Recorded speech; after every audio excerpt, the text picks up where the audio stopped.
The first novel that I'm going to talk about is The Unlikely Pilgrimage of Herod Fry. Herod and Maureen were old couples. However, their relationship remained stale due to many issues that happened in their family. One day, Herod received a letter from his old friend Queenie that he did not hear for 20 years. Queenie was actually writing to say goodbye. She was hopeless as she had been diagnosed with cancer. Herod was really worried on Queenie's condition. Therefore, he soon decided to reply Queenie's letter. While Herod was walking to the post box, he met a garage girl. She told her about the story of her aunt, in which inspired Herod to start his pilgrimage in order to save Queenie from cancer. He was determined to walk all the way up to Berwick, which was 600 miles away from his house. Herod believed on his goal. He knew the only way to keep Queenie alive was to keep walking. Herod was a retired old man and was lack of hiking experience. The only thing he had was a compass, waterproof jacket, and a phone. He didn't even have a hiking boots throughout the long journey. In his walk, he wrote Queenie letters to encourage her.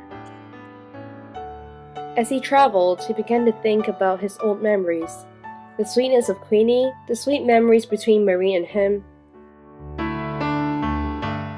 the distant relationship with his son David, the abandonment by his mother, and also the suicide and death of his son. The fresh air, beautiful scenery, and the open sky let Herod feel more comfortable, and he found out that he was stronger than he realized. Of course, this journey was very difficult for an old man. At one point, he wanted to give up. But finally he didn't, because the people that he met throughout his pilgrimage gave him a lot of encouragement and support. After Herod and Maureen have separated for weeks, they both figured out their love and need for each other.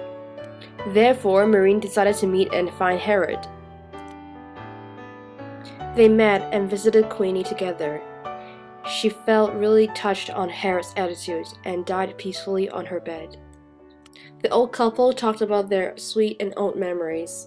They stood at the water's edge, not letting go, and rocked with laughter.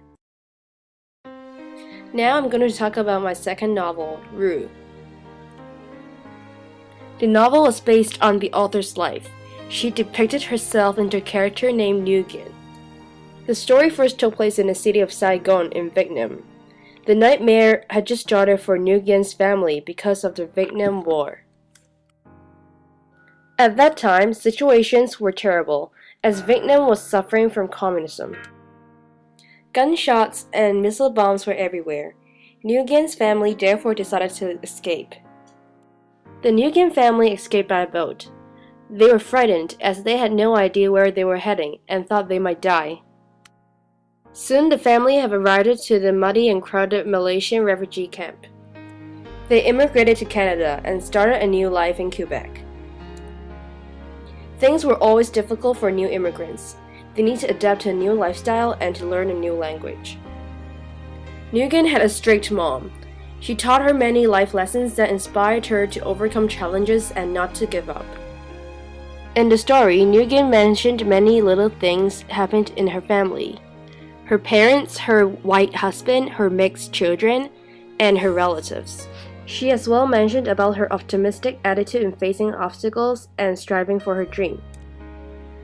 The family worked really hard after immigrating to Canada. They became rich and their American dream came true. The author's life was successful. She became a lawyer and a writer. She currently lives in Montreal where she devotes herself to writing.